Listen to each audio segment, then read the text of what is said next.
Who's scruffy looking?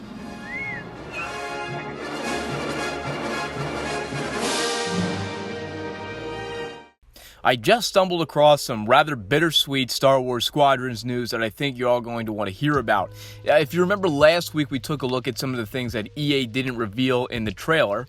That's this video, if you're wondering. And one of those things was future DLC. I stated that I hope that we'd be getting more ships and more cosmetics and more customizable assets, but it doesn't seem like any of that is going to happen. In an interview for Polygon.com, the creative director of Star Wars Squadrons, Ian Fraser, had this to say about future plans for the game after launch. You give us your $40, we give you the game. It's a fully self-contained experience. It's not, well, okay, here's part of the game and the rest of it will come out next week. No, it's the whole game. So at this point, we're not talking about live service or DLC or anything else. So that's not some great news regarding the after-launch content for this game. So no B-Wings or TIE Defenders, it seems like, which is very, very sad.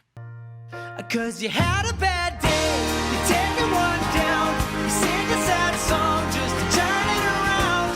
You say you don't know, you tell me don't lie, you were gonna smile and you go for a ride. But also, this could be seen as good news in a way. He did come out and say that this game is fully self-contained. You aren't going to be cheated into buying more content after launch or within the game.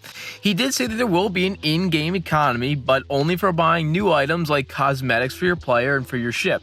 Fraser said they were going for more of an old-school feel with the game, and I think they definitely achieved that here. Fans have been clamoring for the gimmicks to stop with EA games ever since the Battlefront 2 loot box fiasco.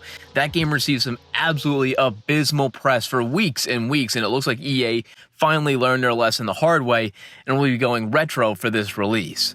Now, think what you want about him saying that there won't be any after-release plans and how it's supposed to be an old-school feel, but what I think is that this is simply a story of no time.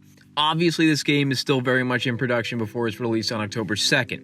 Then they'll have to get to work on the Day 1 patch for the game, which will most definitely take some serious time.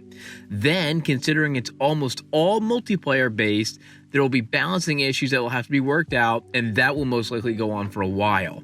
Then, before you know it, it's the holidays and the next generation of consoles is out, and people are playing their games.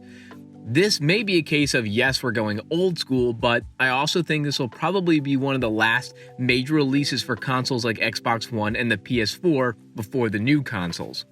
The other side of this sword is that if they do give up on this title this early, that means there are most likely other Star Wars titles coming to new consoles that are going to need more attention than just Star Wars Squadrons.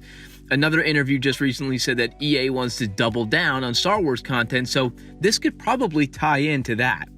So, some disappointing news for sure out of EA, but no new DLC for Squadrons could also mean good things going forward for the company and more Star Wars games for new consoles. So let me know your reaction in the comments, and until next time, I'll see you guys later.